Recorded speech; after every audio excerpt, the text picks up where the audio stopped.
1 kilo उडदाच्या डाळीचे पापड अगदी खुसखुशीत झालेले आहेत. बघा तुम्ही व्हिडिओमध्ये. नमस्कार मंडळी, मी वनिता, रेसिपी विथ वनिता या चॅनेलवर तुमचे मनापासून खूप खूप स्वागत करत आहे. रेसिपी आवडल्यास नक्की एक लाईक करा आणि चॅनेलला नवीन असाल तर सबस्क्राईब करायला विसरू नका. रेसिपी पुढे बघूया.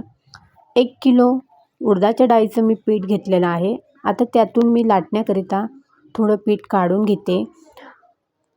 आता ह्याप्रमाणे आपल्याला 1 किलोच्या मापाप्रमाणे आपल्याला 50 ग्राम पापडखार घ्यायचा आहे. पण आता लाटण्याकरता मी पीठ काढले तर त्याप्रमाणे ते प्रमाण थोडं कमी करायचं. त्याचबरोबर मीठ घेतलेलं आहे आणि मिरी घेतलेला आहे. हा बारीक करून घेतलेला आहे. हा जास्त पावडर नाही करायची, नाही तर पापड आपला काळा होऊन जातो. आता हे सगळं साहित्य एकत्र करून मिक्स करून घेतलेलं आहे आणि पाण्याने आपल्याला मळून घ्यायचं आहे पीठ. आता ह्या पिठाचे असे छान गोळे करायचे. इथे मी 3 गोळे केलेले आहेत. एका बाऊलला मी तेल लावलेलं आहे, तसंच पिठाला सुद्धा तेल लावलेलं आहे आणि हे पीठ आपल्याला रात्रभर असं ठेवून द्यायचं आहे. आता सकाळी हे पीठ पाटावर मस्त ठेचून घ्यायचं आहे. पाटाला तेल लावलं आहे, परत वरवंटा त्यालासुद्धा तेल लावलेलं आहे आणि हा पिठाचा गोळा हा ठेचून घ्यायचा आहे. त्यामुळे काय होतं, जेवढं तुम्ही ठेचून घ्याल तेवढं पीठ मऊ आणि पापड तुमचा कुरकुरीत होऊन जाईल.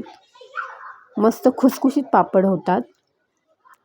बघा तुम्ही, मी पीठ किती मळून छान केलेलं आहे, मऊ केलेलं आहे. आता हा लांबट रोल करून घेऊ आणि त्याला पेढ्याच्या आकाराने कट करून घेऊ. जेवढा आकाराचा पापड बनवायचा आहे त्या आकाराप्रमाणे आपण कट करून घेऊ हे पीठ.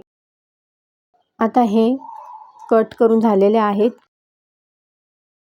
पापड मस्त लाटून घेऊ पिठावर. एका साईजचेच पापड मस्त तयार होतात. उन्हाळा आला की हे वाळवणीचे पदार्थ करायला सुरुवात होते. पापड, पापड्या, खारोड्या, मिरची, सांडगे वगैरे हे सगळे पदार्थ हे उन्हाळी बनवतात. आता इकडे आपला पापड मस्त झालेला आहे, सुकलेला पण आहे. आता आपण तो तळून घेऊ. बघा तेलामध्ये टाकल्यास किती छान पापड झालेला आहे. खुसखुशीत पापड तयार झालेला आहे.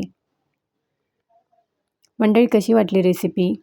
आवडल्यास नक्की ट्राय करा आणि व्हिडिओला लाईक करा. धन्यवाद.